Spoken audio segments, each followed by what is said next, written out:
ఓం సమర్థ సద్గురు సాయినాథాయ నమః. స్వామి వివేకానంద పార్ట్ 1, 6వ అధ్యాయం. భగవంతుణ్ణి దర్శించారా? నీ తత్వశాస్త్రం కనే కలకన్నా ఇంకా ఎన్నో విషయాలు ఇహపరాల్లో ఉన్నాయి. షేక్స్పియర్. ఎవరో చెప్పారు కనుక, ఏదో ఫలానా గ్రంథంలో వ్రాశారు కాబట్టి దేనిని యథాతథంగా స్వీకరించే వ్యక్తి కాడు నరేంద్రుడు. సత్యాన్ని ప్రత్యక్షంగా ఆవిష్కరించుకున్న వ్యక్తిని దర్శించాలని అతనిలో చెలరేగిన తపన, ఉత్సుకత అతన్ని పలువురి వద్దకు తీసుకుని వెళ్ళాయి. అతడు పలువురిని కలుసుకుని విచారణ చేశాడు. కానీ ఎవరి నుండి అవును అనే స్పష్టమైన, రూఢి అయిన జవాబు లభించలేదు. ఈ తరుణంలో ఒకరోజు అతడి బంధువు, శ్రీ రామకృష్ణుల గృహస్థ భక్తులలో ఒకరు అయిన రామచంద్రదత్త అతడితో, ఇలా చూడు నరేంద్ర, నిజమైన మహాత్మునికై నువ్వు ఇక్కడా అక్కడా గాలిస్తున్నావు. దక్షిణేశ్వరంలో ఒక పరమహంస నివసిస్తున్నారు. ఒకరోజు నాతో పాటు వచ్చి ఆయనను చూడు అని చెప్పాడు. అందుకు నరేంద్రుడు, నాకు తెలుసు, ఆయనను గురించి వాకబు చేశాను. కానీ ఆయన విద్యాగంధం లేనివారు. స్పెన్సర్, హామిల్టన్, లాక్కే లాంటి పలువురిని అధ్యయనం చేసిన నాకు విద్యాహీనులైన ఆయన ఎలా మార్గదర్శి కాగలరు అని ఎదురు ప్రశ్న వేశాడు. రామచంద్రదత్త మౌనం వహించాడు. కానీ తన ప్రయత్నం విడవకుండా సందర్భం లభించినప్పుడల్లా శ్రీ రామకృష్ణుల ప్రస్తావన అతడి వద్ద తెస్తూనే వచ్చాడు. దేనికైనా సమయము, సందర్భము రావాలి కదా. అలాంటి తరుణం సత్వరమే ఆసన్నమైంది. శ్రీ రామకృష్ణుల గృహస్థ భక్తులలో సురేంద్రనాథ్ మిత్ర ఒకరు. ఆయన నరేంద్రుని ఇంటికి సమీపంలో నివసిస్తున్నాడు. ఒకరోజు ఆయన శ్రీ రామకృష్ణులను తన ఇంటికి ఆహ్వానించి ఉత్సవం జరుపుకోవాలనుకున్నాడు. సామాన్యంగా ఇలాంటి ఉత్సవాలలో కీర్తనలు పాడడం, భాగవత పఠనం లాంటివి నిర్వహించడం పరిపాటి. సురేంద్రుని ఇంట్లో కీర్తనలు గానం చేయడానికి వృత్తి గాయకులు ఎవరూ లభించలేదు. అందువలన ఆయన నరేంద్రుణ్ణి కీర్తనలు పాడడానికి ఆహ్వానించాడు. అప్పుడు నరేంద్రుడు కళాశాల పరీక్షలకు చదువుకుంటున్నాడు. అయినప్పటికీ నరేంద్రుని ఆహ్వానాన్ని అంగీకరించాడు. అది 1881 నవంబర్. శ్రీ రామకృష్ణులు వచ్చిన కాసేపటికి నరేంద్రుడు పాడనారంభించాడు. నరేంద్రుని పట్ల శ్రీ రామకృష్ణులు ఎంతో ఆకర్షితులైనారు కనుక సంకీర్తన పూర్తి కాగానే సురేంద్రుణ్ణి, రామచంద్రను పిలిచి సుశ్రావ్యంగా పాడిన ఆ యువకుని గురించి వివరాలు వాకబు చేసి తెలుసుకున్నారు.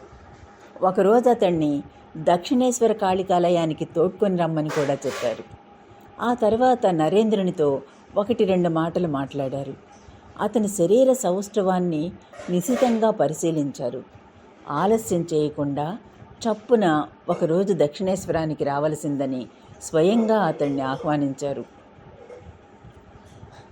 నరేంద్రునికి సంబంధించినంత వరకు ఆనాటి సమావేశం అతడిలో ఎలాంటి స్పందన కలిగించలేదు.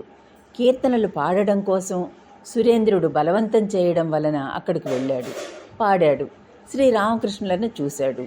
కానీ ఆయనను గురించి పెద్దగా ఏమీ అనుకోలేదు. ఈ సంఘటన జరిగిన కొన్ని వారాల తరువాత నరేంద్రుని పరీక్షలు ముగిశాయి. వెంటనే అతడి వివాహం గురించి ప్రస్తావించసాగారు. ఒక గొప్ప కుటుంబం నుండి సంబంధం వచ్చింది. నరేంద్రుడు అందుకు నిరాకరించాడు.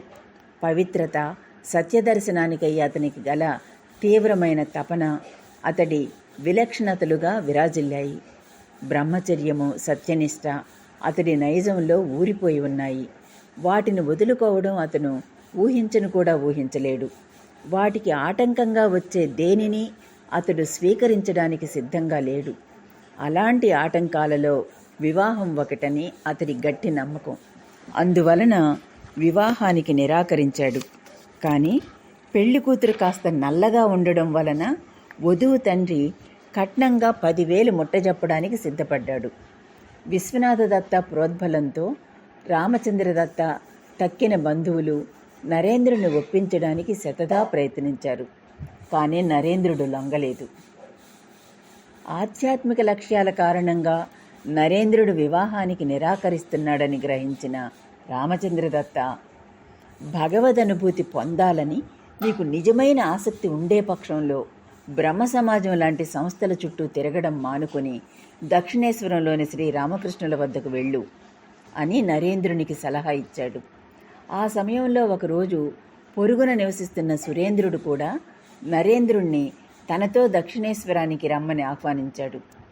ఎలాగైనా భగవంతుణ్ణి గురించి తెలుసుకోవాలనే తీవ్ర తపనతో సతమతమవుతున్న నరేంద్రుడు ఈ రోజు దాకా ప్రతి ఒక్కరిని అడుగుతున్న ఆ ప్రశ్నను శ్రీ రామకృష్ణులను అడగాలనుకున్నాడు. కాబట్టి ఆ ఆహ్వానాన్ని మన్నించి రామచంద్ర దత్తాతో పాటు ఒకరిద్దరు మిత్రులతో సురేంద్రుని గుర్రబండిలో దక్షిణేశ్వరం వెళ్ళాడు. అది జనవరి 1882. కలకత్తాకు దాదాపు 10 కిలోమీటర్ల దూరంలో గంగా తీరాన ఉన్న దక్షిణేశ్వరంలో రాణి రాస్మణి అనే జమీందారుని నిర్మించిన ఆలయాలు ఉన్నాయి. వాటిలో భవతారిణి కాళికాలయం ప్రధానమైనది. రాధాకాంత ఆలయము, 12 శివాలయాలు కూడా ఆ ఆలయాల సమూహంలో చోటు చేసుకున్నాయి. అక్కడ ఒక చిన్న గదిలో శ్రీ రామకృష్ణులు నివసిస్తున్నారు. ఆ గదిలో పెద్ద చిన్న మంచాలు 2 ఉన్నాయి. సామాన్యంగా శ్రీ రామకృష్ణులు చిన్న మంచం మీద కూర్చొని భక్తులతో సంభాషిస్తారు. పెద్ద మంచం మీద విశ్రమిస్తారు. భక్తులు నేల మీద పరిచిన చాప మీద కూర్చుంటారు. నరేంద్రుడు తక్కిన వారితో వెళ్ళిన బండి కాళికాలయం సమీపంలో ఆగింది. అందరూ బండి దిగి శ్రీ రామకృష్ణుల గది వైపుగా వెళ్ళారు. చలిగాలిని అడ్డుకోవడానికి గది ఉత్తర ద్వారం ముందు తడికలు వేలాడగట్టారు కనుక నరేంద్రుడు పడమర ద్వారం గుండా గదిలోకి వెళ్ళాడు. అప్పటికే గదిలో పలువురు భక్తులు ఉన్నారు. శ్రీ రామకృష్ణులు సంకీర్తన గూర్చి భగవంతుణ్ణి గురించిన మాటల్లో మునిగి ఉన్నారు. సురేంద్రుడు గదిలోకి రాగానే శ్రీ రామకృష్ణులు తమ దృక్కులను అతనిపై సారించారు. ఆనాటి సమావేశం గురించి కాలాంతరంలో శ్రీ రామకృష్ణులు ఇలా చెప్పారు. ఆ రోజు నరేంద్రుడు పడమటి ద్వారం గుండా గదిలోకి వచ్చాడు. అతడు తన దేహం గురించి పట్టించుకున్నట్లుగా కనిపించలేదు. శిరోజాలు, దుస్తులు అస్తవ్యస్తంగా ఉన్నాయి. దానికి అతడు ముఖ్యత్వం ఇస్తున్నట్లుగా లేదు. దేని పట్ల ఆసక్తి ఉన్నట్లు కనిపించలేదు. మనస్సు ఎక్కువగా అంతర్ముఖ స్థితిలో ఉంటున్నట్లు అతడి కళ్ళు చెప్పకి చెబుతున్నాయి. బొత్తిగా లౌకికులైన ఈ కలకత్తా నగర ప్రజానీకంలో సత్వగుణోపేతుడైన ఇలాంటి వ్యక్తి ఉండడం సాధ్యమేనా అని ఆశ్చర్యపోయాను. నేల మీద చాప పరిచి ఉంది. దాని మీద కూర్చోమని అతడికి చెప్పాను. అదిగో అక్కడ గంగాజలం నింపిన కూజ ఉందే, దాని పక్కన కూర్చున్నాడు. కొందరు స్నేహితులు కూడా అతడితో కలిసి వచ్చారు. వారి నైజం అతడి నైజానికి పూర్తి వ్యతిరేకంగా కనిపించింది. ఆ స్నేహితులు సామాన్య యువకుల మాదిరి సుఖభోగాల పట్ల అనురక్తి ఉన్నవారుగా కానవచ్చారు. నరేంద్రుడు వెళ్ళి భక్తులతో పాటు కూర్చున్నాడు. శ్రీ రామకృష్ణులు అతన్ని పాడమని అడిగారు. బ్రహ్మ సమాజంలో పాడే కొన్ని పాటలు అతడు పాడాడు. ఆ పాటలు: మరలు మనసా మన నిజనికేతంబునకు మారువేషముల దాల్చి పరదేశపు ఈ భువిలో వ్యర్థముగా దెమ్మదిరుగుచుండనేల మనమిచట, వరలు సకల ప్రాణతతులు పంచమహాభూతములను గారొక్కరు నీవారులు వారెల్ల పరాయివారు, దారిలో భయమేర్పడిన ఈశ్వరుని ఎలుగెత్తి పిలువు, ఆ దారికి ప్రభుడతడు మృత్యువు సైతము మొక్కును. పాటలోని నర్మగర్భితమైన ప్రగాఢ చింతన ధోరణిని వ్యక్తం చేసే రీతిలో ఉద్వేగభరిత స్వరంలో మన ఏకాగ్రతతో నరేంద్రుడు పాడాడు. పాటలో లయించిపోయిన శ్రీ రామకృష్ణులు భావపారవస్యంలో మునిగిపోయారు. మరో పాట: ఈలాగు వ్యర్థముగా నా దినములన్నీయు గడపవలసినదేనా దేవా, రాత్రింబగళ్ళు నేనార్తితో వేచితిని ఆశాపదము వైపు దేవా, విశ్వనాథుడవీవు బిచ్చగాడను నేను ఏలాగు హృది నిలువమని వేడగలను, నా బీద ఎదను గుడిస తలుపులు బాగా తెరువబడి ఉన్నవి దేవా, దయయుంచి ఒక్కసారి దానిలోనికి వచ్చి హృదయదాహము తీర్పరావా. పాట పూర్తయింది. శ్రీ రామకృష్ణులు నరేంద్రుని బాగా ప్రశంసిస్తూ నరేంద్రునికి విద్యాదేవత అయిన సరస్వతీదేవి అనుగ్రహం ఉంది అన్నారు. అందరూ ఆశ్చర్యపోతూ నరేంద్రుని చూశారు. ఆ తర్వాత శ్రీ రామకృష్ణులు ప్రవర్తించిన తీరు వింతగా కానవచ్చింది. హఠాత్తుగా నరేంద్రునితో ఆయన, అవును, నిద్రపోవడానికి ముందు నీకు ఒక జ్యోతి కనిపిస్తుందా అని అడిగారు. అందుకు నరేంద్రుడు, అవును, ఏంటి, ఇతరులకు కనిపించదా అని అడిగాడు. ఆహా, అంతా సరిగ్గా ఉంది. నరేంద్రుడు జన్మతః ధ్యానసిద్ధుడు అని శ్రీరామకృష్ణులు వ్యాఖ్యానించారు. ఇంతలో హఠాత్తుగా శ్రీరామకృష్ణులు లేచి నరేంద్రుని చేయి పుచ్చుకొని ఉత్తరం వైపు ఉన్న వసారాలోకి తీసుకుపోయారు. గది నుండి వసారాలోకి దారి తీసే తలుపును మూసివేశారు. అక్కడ వారిద్దరు మాత్రమే ఉన్నారు. తనకు శ్రీరామకృష్ణులు ఏదో ఉపదేశించబోతున్నారని నరేంద్రుడు అనుకున్నాడు. కానీ జరిగింది మరొకటి. కాలాంతరంలో నరేంద్రుడు అప్పుడు ఏం జరిగిందో ఇలా చెప్పాడు. నా చేయి పుచ్చుకొని కళ్ళ వెంట ఆనంద బాష్పాలు స్రవిస్తుండగా చిరపరిచితుడైన వ్యక్తిలా ఆప్యాయత ఉట్టిపడే స్వరంలో ఆయన నాతో ఒకంత విలపిస్తూ ఇలా అన్నారు. ఓ, ఇంత ఆలస్యంగా వచ్చావే. లౌకికుల ప్రాపంచికమైన సంభాషణలతో పలుకులతో నా చెవులు తూట్లు పడ్డాయి. నా ఆత్మానుభవాన్ని గురించి ఒక యోగ్యుడైన వ్యక్తితో ముచ్చటించడానికి ఎంతగా పరితపించానో తెలుసా? మరుక్షణమే చేతులు జోడించి నిలబడే నాతో, అయ్యా, తాము సనాతన ఋషి అయిన నరుడు, నారాయణుని అవతారం, లోకుల దుఃఖాన్ని బాపడానికి ఈ లోకంలో మానవునిగా జన్మించారు అంటూ ఏదేదో చెప్పారు. కానీ నేను లోపల, ఇదేం చోద్యం, నేను విశ్వనాథ దత్త కుమారుణ్ణి, కానీ ఈయన నన్ను ఋషి అని నారాయణుడని అంటున్నారు. సందేహం లేదు, ఈయన తప్పక పిచ్చివాడై ఉండాలి అని అనుకున్నాను. అయినప్పటికీ నేనేమీ మాట్లాడలేదు. పిదప శ్రీరామకృష్ణులు తమ గదికి తిరిగి వచ్చారు. మిఠాయి తెచ్చి స్వయంగా తమ చేతులతో నరేంద్రునికి తినిపించారు. నరేంద్రుడు దానిని వారిస్తూ, నా చేతికి ఇవ్వండి, లోపలికి వెళ్ళి నా స్నేహితులతో కలిసి తింటాను అన్నాడు. కానీ శ్రీరామకృష్ణులు ఆ మాట పట్టించుకోకుండా, వారికి తర్వాత ఇస్తారు అంటూ నరేంద్రునికి తినిపించారు. తదనంతరం అతని చేతులు పుచ్చుకొని, నాయనా, త్వరలోనే ఒకరోజు ఒంటరిగా వస్తానని వాగ్దానం చెయ్యి అని వేడుకున్నారు. ఆయన వేడుకోలను తిరస్కరించలేక నరేంద్రుడు అందుకు సమ్మతించాడు. తర్వాత నరేంద్రుని గదిలోకి తీసుకువెళ్ళి తక్కిన వారితో సంభాషించసాగారు. నరేంద్రుడు తన మిత్రుల పక్కన కూర్చొని శ్రీరామకృష్ణుల ప్రవర్తనను గమనించసాగాడు. కాసేపటి క్రితం వరండాలో తనతో మాట్లాడిన వ్యక్తి ఈయన విభిన్నంగా అతడికి అనిపించారు. ఆ మేరకు ఆయన తక్కిన వారితో మామూలుగా ప్రవర్తించారు. నరేంద్రుని ఆశ్చర్యం వర్ణనాతీతం. కానీ శ్రీరామకృష్ణుల మాటలు, అనుభవాలు ఆయనను నిజమైన సాధువుగా నరేంద్రునికి తోపింపచేశాయి. ఆయన ఉపదేశాలకు ఆయన జీవితం అద్దం పట్టింది. ఆయన సరళంగా మాట్లాడారు. అప్పుడు నరేంద్రుని మనస్సులో, ఈ వ్యక్తి గురువుగా ఉండగలరా, నా సందేహాన్ని ఈయన అడగొచ్చా అనే ప్రశ్న మెదిలింది. వెంటనే శ్రీరామకృష్ణుల వద్దకు వెళ్ళి చాలా రోజులుగా తన మనస్సును వేధిస్తున్న, అనేకులను అడిగినా జవాబు లభించని ఆ ప్రశ్నను అడిగాడు. మహాశయ, మీరు భగవంతుణ్ణి కళ్ళారా చూశారా? ఎక్కడెక్కడో వెదికి వేసారి నిష్ఫలమై తిరుగుముఖం పట్టిన ప్రశ్న ఎట్టకేలకు సముచితమైన చోటు చేరుకుంది. ఠక్కున జవాబు వచ్చింది. అవును, చూశాను. ఎంతో స్పష్టంగా, నిన్ను చూస్తున్నంత స్పష్టంగా, ఇంకా స్పష్టంగా అన్నారు శ్రీరామకృష్ణుడు. సముద్రంలోనే జీవిస్తున్న వానచినుకుకై పరితపించి తనను తెరిచి ఉంచుకొని వేచి ఉంటుంది ముత్యపు చిప్ప. నేడు వానచినుకు పడింది. శ్రీరామకృష్ణులు కొనసాగించారు. నిన్ను చూస్తున్నట్లుగా, నీతో మాట్లాడుతున్నట్లుగా భగవంతుణ్ణి చూడవచ్చు, ఆయనతో మాట్లాడవచ్చు. కానీ ఎవరికి ఆ కోరిక ఉంది? భార్యా పిల్లల నిమిత్తం లోకులు కడవల కొద్దీ కన్నీరు కారుస్తారు. ధనం కోసము, సుఖభోగాల కోసము దొర్లుతూ విలపిస్తారు. భగవద్దర్శనం పొందలేదని ఎవరు విలపిస్తున్నారు? ఆయనను దర్శించాలనే పరమ వ్యాకులతతో బిగ్గరగా పిలిస్తే ఆయన తప్పకుండా సాక్షాత్కరిస్తాడు. కాలాంతరంలో నరేంద్రుడు ఇలా చెప్పాడు. ఆయన జవాబు నా మనస్సులో ప్రగాఢ ముద్ర వేసింది. నేను భగవంతుణ్ణి దర్శించాను. మతం అనేది అనుభూతి పొందవలసిన సత్యం. ఈ లోకాన్ని మనం అనుభూతం చేసుకోవడానికన్నా అనేక రెట్లు లోతుగా గ్రహించవలసిన విషయం అంటూ వచించే ఒక వ్యక్తిని నేను ప్రప్రథమంగా కలుసుకున్నాను. ఆయన చెప్పిన విషయాలు విన్న తర్వాత ఇతర మత బోధకులలా కల్పనలో స్ఫురించినది ఈయన మాట్లాడడం లేదు.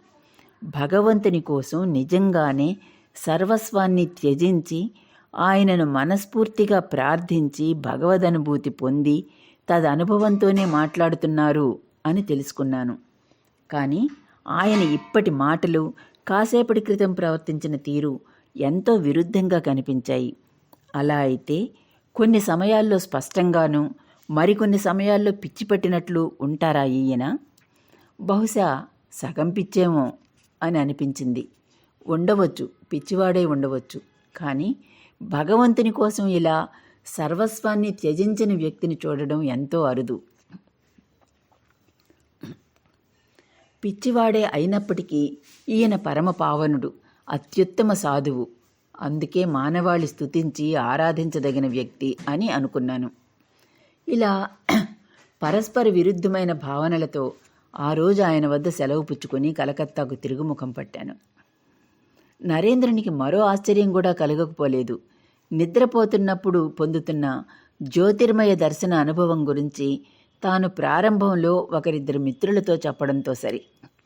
ఆ తర్వాత ఎవరితోనూ ఆ సంగతి ప్రస్తావించలేదు. ఆ విషయం ఈయనకు ఎలా తెలిసింది? అదే కాదు, నరేంద్రుణ్ణి ఆయన ధ్యానసిద్ధునిగా పేర్కొన్నారు. నాకు ధ్యానం పట్ల అమిత ఆసక్తి ఉండడము, నేను ధ్యానం చేయడము ఈయనకు ఎలా తెలుసు? ఈ రకంగా అనేక ప్రశ్నలు తరంగాల రూపంలో అతడిలో చెలరేగాయి. శ్రీ రామకృష్ణులలో సైతం తరంగాలు ఉవ్వెత్తున లేచాయి. అవి ప్రేమ తరంగాలు. నరేంద్రుణ్ణి మళ్లీ చూడాలనే వ్యాకులతామయమైన తరంగాలు. ఆ వ్యాకులత ఆయన హృదయాన్ని మెలిపెట్టి పిండేసింది. శ్రీ రామకృష్ణులను కలుసుకోవాలనే ఆకాంక్ష నరేంద్రునిలో అప్పుడప్పుడు కలిగినప్పటికీ చాలా రోజుల వరకు అతడు దక్షిణేశ్వరం వెళ్ళలేకపోయాడు. చదువు, బ్రహ్మ సమాజ సమావేశాలు, మిత్రులతో రోజులు దొర్లిపోయాయి. అంతేకాదు, మొదటిసారి దక్షిణేశ్వరం వెళ్ళినప్పుడు కలిగిన అనుభవం భగవంతుణ్ణి గురించిన భావనలో ఒక స్పష్టతను అతడిలో కలిగించినప్పటికీ శ్రీ రామకృష్ణులను గురించి అతడు ఒక నిర్ధారణకు రాలేకపోయాడు. అతడు వెళ్ళకపోవడానికి అదొక కారణం. కానీ అక్కడికి వస్తానని శ్రీ రామకృష్ణులకు అతడు వాగ్దానం చేశాడు. ఆ వాగ్దానం నెరవేర్చడానికి దక్షిణేశ్వరం వెళ్ళాలని నరేంద్రుడు నిశ్చయించుకున్నాడు. దాదాపు నెల తరువాత ఒంటరిగా ఒకరోజు దక్షిణేశ్వరం వెళ్ళాడు. ఆ రోజు జరిగింది ఒక అద్భుతమైన నాటకం. దానిని గురించి నరేంద్రుడు కాలాంతరంలో ఇలా చెప్పాడు. ఆ రోజు దక్షిణేశ్వర కాళికాలయానికి కాలినడకను వెళ్ళాను. కలకత్తా నుండి దక్షిణేశ్వరం అంత దూరంలో ఉందని నేను ఊహించలేదు. క్రితంసారి బండిలో వెళ్ళాను. దాశరథి సన్యాల్, సాత్గడి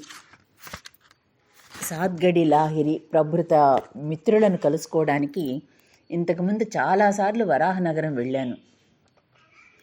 వారి ఇళ్లకు సమీపంలోనే రాణి రాస్మణి ఉద్యానం ఉందని అనుకున్నాను.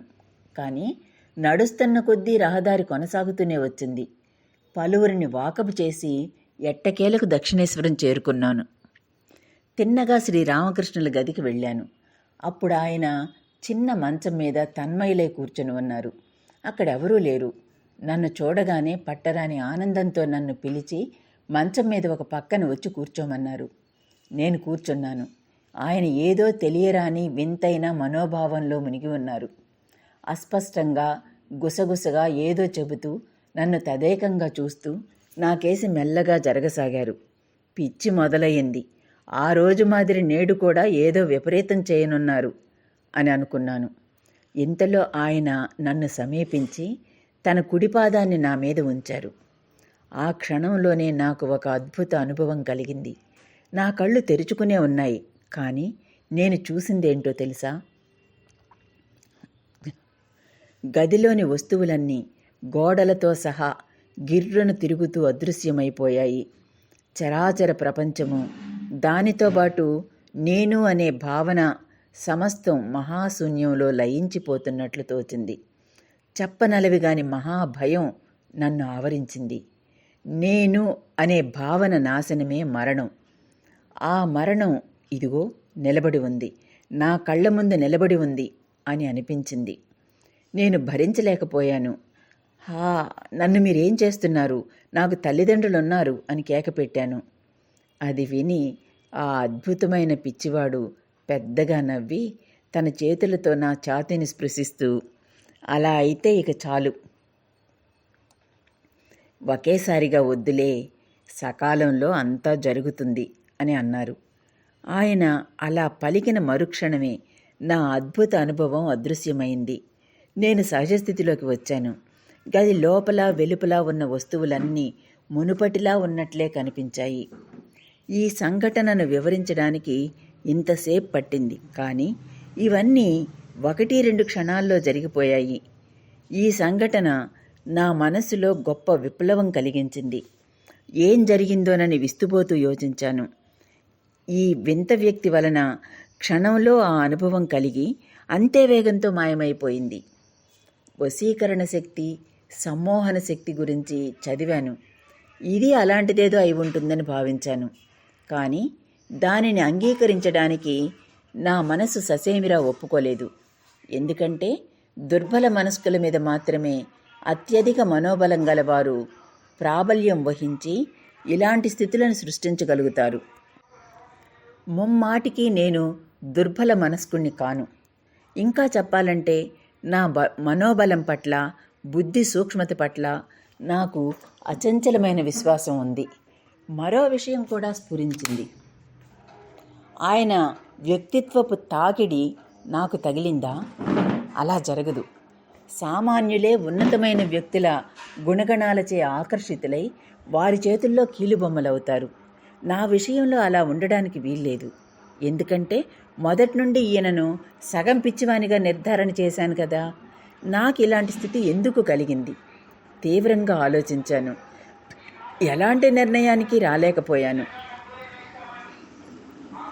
నా మనస్సు గందరగోళంలో కొట్టుమిట్టాడింది. నీ తత్వశాస్త్రం కనే కల కన్నా ఇంకా ఎన్నో విషయాలు ఇహపరాల్లో ఉన్నాయి అని ఒక మహాకవి వచించిన మాటలు నాకు జ్ఞాపకం వచ్చాయి. ఇది దానిలో ఒకటని ఈ రకంగా బుర్రను బద్దలు కొట్టుకొని చివరకు దీన్ని అర్థం చేసుకోలేని విషయంగా తేల్చుకున్నాను. ఇకపై ఈ అద్భుతమైన పిచ్చి మనిషి తన శక్తితో నా మనసును ఆకట్టుకొని ఇలాంటి స్థితిని కల్పించడానికి అనుమతించకూడదని గట్టిగా నిర్ణయించుకున్నాను. మనస్థైర్యము, దృఢ సంకల్పము గల నాలాంటి వారి మనస్సులను సైతం పగలగొట్టి పిండి పిండి చేసి బంకమట్టిలా పిసికి తాను కోరిన ఆకృతి రూపొందించగల ఈ వ్యక్తిని పిచ్చివాడని ఎలా అనడం అనే భావన తలెత్తకపోలేదు. కానీ నేను మొదటిసారి వెళ్ళినప్పుడు నన్ను ఒంటరిగా తీసుకుపోయి ఆయన మాట్లాడిందంతా తలుచుకుంటే ఆయనను పిచ్చివాడని కాక మరేమనుకోవాలి?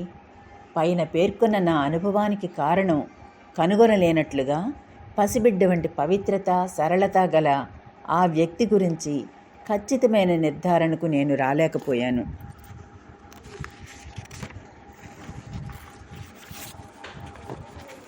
ఒక వస్తువు గురించో వ్యక్తి గురించో చూసి విని హేతువాదపూర్వకంగా విచారించిన తర్వాత కూడా నా బుద్ధికి ఏది అందడం లేదంటే దానిని నేను స్వీకరించడమో నిరాకరించడమో చేయను, పట్టించుకోకుండా వదిలేస్తాను. కానీ ఆ రోజు ఆ నైజానికి బలంగా దెబ్బ తగిలింది. మనసు చెప్పనలవిగాని ఆవేదనలో మునిగిపోయింది. ఆ కారణంగా ఆ వింత వ్యక్తి నైజాన్ని, శక్తిని ఎలాగైనా పరిశోధించి నిజం కనుగొని తీరాలని నిశ్చయించుకున్నాను. ఈ విధంగా అనేక ఆలోచనలతో, నిశ్చయాలతో ప్రొద్దుపుచ్చసాగాను. ఆ సంఘటన తరువాత శ్రీరామకృష్ణులు పూర్తిగా మారిపోయినట్లుగా కనిపించారు. ఆప్యాయం ఉట్టిపడే రీతిలో తినుబండారాలు నాకు స్వయంగా తినిపించారు. చిరపరిచితునిలా ప్రవర్తించారు. దీర్ఘకాలం తర్వాత ఆప్తమిత్రులను, అతి సన్నిహిత బంధువులను కలుసుకున్నప్పుడు ఎలా ప్రవర్తిస్తామో అచ్చం అలాగే ఆయన వ్యవహరించారు. నాకు తినిపించి, నాతో మాట్లాడి, వినోదంగా, ఉల్లాసంగా నాతో గడిపి, నా పట్ల తమకు గల ఎనలేని ఆప్యాయతానురాగాలను ఎన్నో రకాలు వ్యక్తం చేశారు. అయినప్పటికీ ఆయన సంతృప్తి చెందినట్లు లేదు. ఇదంతా చూసి నేను పొందిన విస్మయం అంతా ఇంత కాదు. మెల్లమెల్లగా సాయంకాలం అవుతుండగా ఆయన వద్ద సెలవు పుచ్చుకున్నాను. అప్పుడు ఆయన ఎంతో ఆవేదన చెందినట్లుగా కనిపించారు. మళ్ళీ త్వరలో వస్తావా చెప్పు అంటూ మళ్ళీ నిలదీశారు. వస్తానని ఆ రోజు కూడా వాగ్దానం చేయాల్సి వచ్చింది. తర్వాత ఇంటికి తిరిగి వచ్చాను. కొన్ని రోజులు గడిచాక మూడవసారి నరేంద్రుడు దక్షిణేశ్వరం వెళ్ళాడు.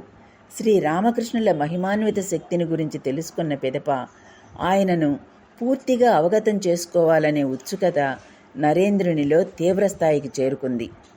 ఏదైనా ఒక విషయం తెలుసుకోవాలనే ఉత్సుకత కలిగినప్పుడు తిండి, బట్ట, విశ్రాంతి లాంటి వాటి మీద అతడి దృష్టి పోదు. దానిని తెలుసుకునేంత దాకా అతడి మనసు ఊరడిల్లదు. శ్రీ రామకృష్ణులను గురించి తెలుసుకోగోరినప్పుడు కూడా అతడి మనసు అదేవిధంగా ప్రశాంతతను కోల్పోయింది. ఈసారి కాస్త హెచ్చరికగానే నరేంద్రుడు వెళ్ళాడు. రెండవసారి జరిగినట్లు ఈసారి జరగకూడదనే గట్టి పట్టుదలతో ఉన్నాడు. కానీ కించిత్తు కూడా ఎదురు చూడనిది జరిగింది. ఆ రోజు దక్షిణేశ్వరంలో బాగా రద్దీగా ఉన్నందువల్లనో ఏమో శ్రీ రామకృష్ణులు నరేంద్రుణ్ణి సమీపంలోని యదుమల్లిక్ ఉద్యానానికి తోడ్కొని వెళ్లారు. యదుమల్లిక్ అతడి తల్లి శ్రీ రామకృష్ణుల పట్ల అమిత భక్తి ప్రపత్తులు గలవారు. తాము అక్కడ లేనప్పుడు కూడా శ్రీ రామకృష్ణులు రావడం సంభవిస్తే ఆయన ఆసీనులవ్వడానికి ఒక గదిని తెరిచి ఉంచాలని పని మనుషులకు ఉత్తర్వు జారీ చేశాడు యదుమల్లిక్. ఆ ఉద్యానంలో కాసేపు నరేంద్రునితో పచార్లు చేస్తూ అనేక విషయాలు శ్రీ రామకృష్ణులు ముచ్చటించారు. పిదప ఆ గదిలోకి వెళ్ళి కూర్చున్నారు. ఇంతలోనే భావ పారవస్య స్థితిలో నిమగ్నులయ్యారు. కాస్త దూరం నుండే ఇదంతా నరేంద్రుడు గమనిస్తూనే ఉన్నాడు. అప్పుడు ఆ పారవస్య స్థితిలోనే హఠాత్తుగా వచ్చి నరేంద్రుడిని ఆయన స్పృశించారు. నరేంద్రుడు ఎంతో అప్రమత్తంగా ఉన్నప్పటికీ ఆ శక్తిమంతమైన స్పర్శచే స్మృతి కోల్పోయాడు. మునుపటి అనుభవాల మాదిరి కాకుండా ఈసారి అతడు బాహ్య స్మృతిని పూర్తిగా కోల్పోయాడు. కాసేపటి తర్వాత అతడికి బాహ్య స్మృతి కలిగినప్పుడు శ్రీ రామకృష్ణులు చిరునవ్వులు చిందిస్తూ అతడి ఛాతీని చేత్తో నిమురుతూ కనిపించారు. ఏం జరిగిందో నరేంద్రునికి అర్థం కాలేదు. బహుశా అతడు అర్థం చేసుకోవలసిన అవసరం లేదని శ్రీ రామకృష్ణులు భావించి ఉండవచ్చు. శ్రీ రామకృష్ణుల పావన స్పర్శచే నరేంద్రుని మానసిక స్థితిలో గొప్ప మార్పు వచ్చింది. అప్పటి నుండి శ్రీ రామకృష్ణులను అతడు పిచ్చివానిగా భావించలేదు. అందుకు మారుగా కామ కాంచన పీడితులు, స్వార్థపరులు అయిన పిచ్చివారి మధ్య జీవిస్తూ బుద్ధి స్పష్టత గలవారిగా ఆయనను పరిగణించాడు. అయినప్పటికీ జరిగిన సంఘటనలు అతడికి అంతుబట్టలేదు. మొత్తానికి శ్రీ రామకృష్ణుల గురించి ఎలాంటి నిర్ణయానికి నరేంద్రుడు రాలేకపోయాడు.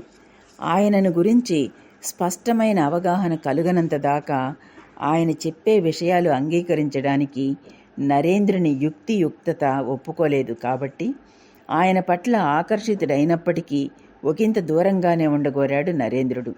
నరేంద్రుని జీవితం పెద్దగా ఒడిదుడుకులు లేకుండా సాగింది. కళాశాలకు వెళ్ళాడు, ఇంట్లో పాఠాలు చదువుకున్నాడు. అలవాటు ప్రకారం ఆదివారాల్లో బ్రహ్మ సమాజ సమావేశాలకు వెళ్ళాడు, మిత్రులతో మెలిగాడు, వేడుకలు వినోదాల్లో పాల్గొన్నాడు. అదే సమయంలో అతడి ఆంతరిక జీవితం మరింత తీవ్రతరమైంది. ప్రగాఢ ప్రశాంతతను సంతరించుకున్న రాత్రుల్లో అతడు చాలాసేపు ధ్యానం చేయసాగాడు, యోగ సాధనలు అనుష్ఠించాడు. కళ్ళ వెంట నీరు ధారలు గట్టి చెంపల మీదుగా స్రవిస్తూ ఉండగా అతడు ఆర్తితో భగవంతుణ్ణి ప్రార్థించసాగాడు. నరేంద్రుడు వెళ్ళినప్పుడల్లా శ్రీ రామకృష్ణులు ఏదో చేయడానికి ప్రయత్నించడము, నరేంద్రుడు అందుకు ఇష్టపడకో లేక అందుకు సిద్ధంగా లేకపోవడమో ప్రతిఘటించేలా ఏదో జరుగుతున్నట్లుగా ఉంది. ఇదంతా ప్రహేళికగా అంటే పజిల్గా కానవస్తున్నది. ఏమిటి? శ్రీ రామకృష్ణులు అలా ఏం చేశారు? దానిని అర్థం చేసుకోవాలంటే శ్రీ రామకృష్ణులు కాంచిన 2 దివ్య దర్శనాలను మనం తెలుసుకోవాలి. శ్రీ రామకృష్ణులు ఒక అవతార పురుషుడు, ఒక సందేశంతో లోకంలో అవతరించారని ఇంతకు క్రితమే చూశాం. ఆయనకు సహాయం చేయడానికి నిత్యముక్తులైన కొందరు కూడా లోకంలో జన్మిస్తారు. వారిలో ప్రతి ఒక్కరూ వస్తున్నప్పుడు శ్రీ రామకృష్ణులు తక్షణమే వారిని గుర్తిస్తారు. ఆయన సందేశాన్ని లోకమంతటా చాటి చెప్పి సత్యయుగాన్ని స్థాపించడంలో కీలక పాత్రను వహించబోయేది నరేంద్రుడు. అతన్ని గురించి శ్రీరామకృష్ణులు కొన్ని దివ్య దృశ్యాలు గాంచారు. వాటిలో రెండింటిని ఇప్పుడు చూద్దాం. శ్రీరామకృష్ణులు ఇలా చెప్పారు: ఒకరోజు సమాధి స్థితిలో నా మనస్సు జ్యోతిర్మండలం గుండా పైకి పోయింది. సూర్య చంద్ర నక్షత్ర సమేతమైన ఈ స్థూల ప్రపంచాన్ని అతిక్రమించి అది భావమయ సూక్ష్మ జగత్తులోకి ప్రవేశించింది. సూక్ష్మతమ భూములను అధిరోహించే కొద్దీ బాటకు ఇరువంకల సౌందర్యవంతులైన దేవతామూర్తులు కానరాసాగారు. క్రమంగా నా మనస్సు ఆ ప్రాంతం శివార్లను చేరుకొంది. అక్కడ ఖండ అఖండ జగత్తులను వేరు చేస్తున్న ఒక వెలుగురేఖను చూశాను. దానిని దాటి నా మనస్సు మెల్లగా ఆ అఖండ జగత్తులోకి ప్రవేశించింది. అక్కడ సాకారమైనదేదీ లేదు. దివ్యదేహులైన దేవీ దేవతలు సైతం దిగువ లోకాల్లోనే ఆధిపత్యం చెలాయించగలరు కనుక అక్కడ ప్రవేశించడానికి భయపడ్డాను. కానీ మరుక్షణంలోనే దేహధారులు దివ్య తేజస్కులు అయిన సప్తర్షులు అక్కడ సమాధిమగ్నులై కూర్చొని ఉండడం చూశాను. ఆ ఋషులు జ్ఞానంలో, సౌజన్యంలో, ప్రేమ పరిత్యాగాలలో దేవతలనే తలదన్నినట్లుగా నాకు కనిపించారు. వారిని మానవులతో పోల్చే ప్రసక్తే లేదు. ఆ సప్తర్షుల గురించి, వారి మహత్వాన్ని గురించి నేను యోచిస్తున్నప్పుడు ఆ అఖండ జగత్తులోని తేజోరాశిలో కొంత భాగం ఘనీభవించి ఒక దివ్య శిశువుగా రూపొందడం చూశాను. ఆ దివ్య శిశువు మెల్లగా ఒక ఋషి వద్దకు వెళ్ళి తన మృదువైన చేతులను ఆయన మెడ చుట్టూ వేసి మృదుమధురమైన స్వరంతో పిలుస్తూ ఆయనను సమాధి స్థితి నుండి మేల్కొల్పడానికి ప్రయత్నించింది. ఆ కోమల హస్తస్పర్శతో ఆ ఋషి జాగ్రత్తావస్థలోకి వచ్చి అర్ధనిమీలిత నేత్రుడై ఆ అద్భుత శిశువును చూశాడు. ఆ శిశువును చూడగానే ఆయన వదనంలో భాసించిన మహదానందాన్ని చూసి వారి అనుబంధం శాశ్వతమైనదనే తలంపు నాలో మెదిలింది. ఆ అసాధారణ దివ్య శిశువు పరమానందంతో ఆ ఋషితో, నేను వెళుతున్నాను, నువ్వు నాతో రావాలి అని అన్నది. ఆ విన్నపానికి ఆయన ఏం బదులు పలకలేదు.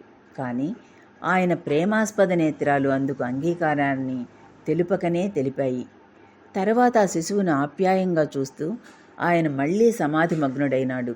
ఇదంతా చూసి నేను ఆశ్చర్యపోతూ ఉండగా ఆ ఋషి మనశ్శరీరాలలో కొంత భాగం దివ్య ప్రకాశంగా మారి భూమి వైపుగా దిగసాగింది. మొట్టమొదటిసారి నరేంద్రుణ్ణి చూసి చూడగానే ఆ ఋషి సత్తముడే అతడని గ్రహించాను. ఇక రెండవ దృశ్యం. ఇది నరేంద్రుడు జన్మించిన సమయంలో శ్రీరామకృష్ణులు చూసింది. ఆ సమయంలో కాశీ నుండి ఒక దివ్య కాంతి బయలుదేరి కలకత్తాలో జన్మనెత్తినట్లు ఆయన చూశారు. నా ప్రార్థన సఫలీకృతమైంది. నా సొంతమైన అతడు ఒకరోజు ఇక్కడికి వస్తాడు అంటూ ఆనందంతో ఆయన నృత్యం చేశారు. ఇక శ్రీ రామకృష్ణ నరేంద్రుల సమావేశంలో జరిగిన సంఘటనలు పరికిద్దాం. సురేంద్రుని ఇంట్లో కలుసుకున్నప్పుడే అతన్ని గుర్తించారు శ్రీరామకృష్ణులు. అప్పుడు అతడి శరీర లక్షణాలు ఇత్యాదులను నిశితంగా పరిశీలించారు. శ్రీరామకృష్ణులు తమ శిష్యులను పరీక్షించే విధాలలో ఇది ఒకటి. నరేంద్రుని అవయవాల అమరికను గురించి శ్రీరామకృష్ణులు చెప్పడం కద్దు. ఇదిగో చూడు, నీ అంగ లక్షణాలు గొప్పగా ఉన్నాయి. కానీ ఒక్క విషయం, నువ్వు నిద్రిస్తున్నప్పుడు బుసుబుసుమంటూ భారంగా శ్వాసిస్తావు. ఇలాంటి వారికి ఆయుష్ తక్కువ అని యోగులు చెబుతారు. మళ్ళీ నువ్వొక మెట్ట వేదాంతివి కావని నీ కళ్ళు చెబుతున్నాయి. నీలో నిరాడంబర భక్తి, ప్రగాఢ జ్ఞానము జతచేరి ఉన్నాయి అని ఒకసారి ఆయన చెప్పారు. మొదటి రోజు పరీక్ష సంతృప్తి కలిగించడంతో నరేంద్రుడిని దక్షిణేశ్వరం రమ్మని ఆయన ఆహ్వానించారు. నరేంద్రుడు దక్షిణేశ్వరం వెళ్ళాడు. అతన్ని ఒంటరిగా తీసుకుని పోయి, నువ్వు ఫలానా ఋషివి అని చెప్పారు. నరేంద్రుడు దక్షిణేశ్వరం వెళ్ళాడు. అతన్ని ఒంటరిగా తీసుకొని పోయి, నువ్వు ఫలానా ఋషివి అని చెప్పారు. నరేంద్రునికి ఆ మాట అర్థం కాలేదు. కనుక రెండవసారి వెళ్ళినప్పుడు అతనికి ఆధ్యాత్మిక శక్తిని ప్రసాదించి అతన్ని ఉన్నత స్థితులకు అధిరోహింపచేసి అతడి నుండి నిజాన్ని తెలుసుకోదలచి అతన్ని స్పృశించారు. కానీ నరేంద్రుడు అందుకు సిద్ధంగా లేడు. మహాశయ, నాకు తల్లిదండ్రులున్నారు అంటూ కేక పెట్టాడు. దాంతో శ్రీరామకృష్ణులు వదిలిపెట్టారు. మూడవసారి అతడు దక్షిణేశ్వరం వచ్చినప్పుడు మాత్రమే శ్రీరామకృష్ణులు పూర్తిగా విజయం సాధించగలిగారు. ఆ రోజు అతన్ని స్పృశించినప్పుడు నరేంద్రుడు పూర్తిగా బాహ్యస్మృతిని కోల్పోయాడు.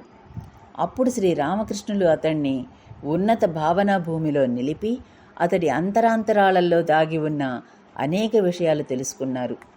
శ్రీరామకృష్ణులు ఇలా అన్నారు: నరేంద్రుడు బాహ్యస్మృతిని కోల్పోయిన తరుణంలో అతడు ఎవరు, ఎక్కడి నుండి వచ్చాడు, ఎందుకోసం జన్మించాడు, ఇక్కడ అంటే ఈ ఇలలో ఎంతకాలం ఉంటాడు మొదలైన ప్రశ్నలు అతడిని అడిగాను.